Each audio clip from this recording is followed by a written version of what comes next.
কিসের জন্য কাউন্সেলিং বন্ধ, কিসের জন্য রিক্রুটমেন্টের সমস্ত প্রসেস বন্ধ, বারবার নানান কথা ভাসিয়ে দেওয়া আনঅফিসিয়ালি, অথচ অফিসিয়ালি কোনো স্টেটমেন্ট নেই। অথচ 31শে আগস্ট সুপ্রিম কোর্ট বলে দিয়েছে সুপ্রিম কোর্ট 31শে আগস্টের মধ্যে অথবা তার আগে রিক্রুটমেন্ট কমপ্লিট করতে না হলে বিগত যারা টিচার ছিলেন স্কুলে পড়াতেন সেই টিচারদের চাকরি একদম টার্মিনেট হয়ে যাবে। তাহলে এই বৃহত্তর ছাত্র জগতের কথা সরকার কি ভাবছে? এখনও পর্যন্ত নতুন সরকারের কাছে আমাদের পূর্ণ আস্থা ও সমর্থন রয়েছে। তা সত্ত্বেও আমাদের টাইম বাউন্ডেড ম্যানার রয়েছে, যেখানে 31শে আগস্ট বেঁধে দেওয়া যে কমিশনের অফিসারদের কোনো ভোটের ডিউটিতে পর্যন্ত ডাকা হয়নি, কারণ তারা টাইম বাউন্ডেড ব্যানারে রিক্রুটমেন্ট করছে। সেই রিক্রুটমেন্টের কোনো ইন্টারভিউ নেই, সেই রিক্রুটমেন্টের কোনো কাউন্সেলিং নেই, সেই রিক্রুটমেন্টের একজনও অ্যাপয়েন্টমেন্ট পায়নি। কেন বসে আছে? কমিশনকে সেই জবাব দিতে হবে। এবং আমাদের এর প্রতিকার চেয়ে ডেপুটেশন দেওয়া যে অবিলম্বে 31শে আগস্টের মধ্যে প্রত্যেকটা সাবজেক্টের কাউন্সেলিং কমপ্লিট করে, পুলিশ ভেরিফিকেশন, মেডিকেল কমপ্লিট করে আমাদের রিক্রুটমেন্ট অ্যাপয়েন্টমেন্ট করে স্কুলে দিতে হবে। আমরা সেন্ট্রালি কলকাতায় বৃহত্তর আন্দোলনে যাব। আমরা চাই, আমরা বিশ্বাস রাখি যে সরকার আমাদের দাবি এখান থেকে শুনতে পাবে।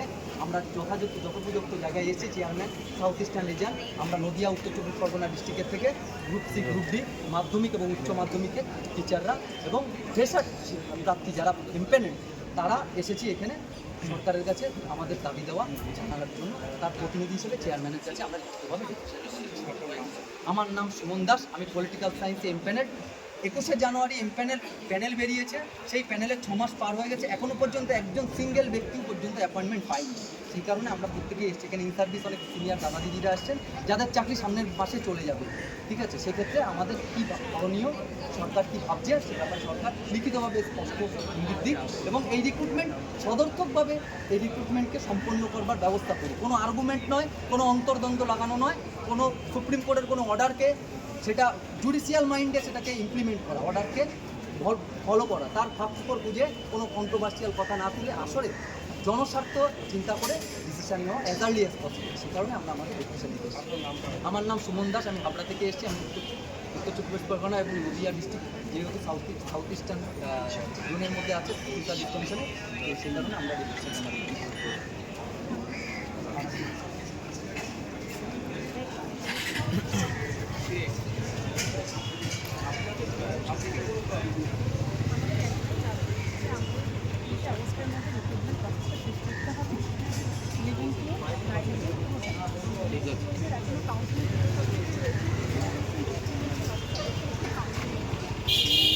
পিভিআর আর মেডিকেল হয়ে গেছে 90+ কিছু হতে চলছে, তাদের জন্য আমাদের অ্যাপয়েন্টমেন্ট দেওয়া হয় 90 স্টার্ট হয় না, অ্যাজ আর্লি অ্যাজ পসিবল। তারপরে গ্রুপ সি, গ্রুপ ডি যেন এখন রেজাল্টের জন্য যেন আমাদের 9 থেকে রিয়েল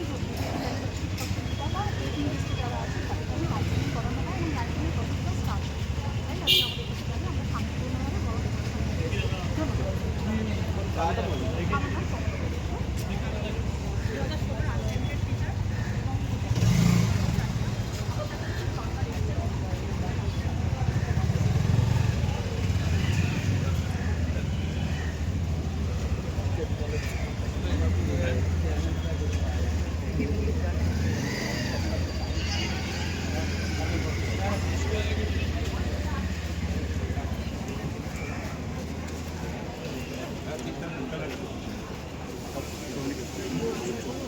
আচ্ছা, প্রতীর্থ স্যাররা ভিতরে যাও, তুমি যাও, একজন ওয়েটিং থেকে নিয়ে যাও।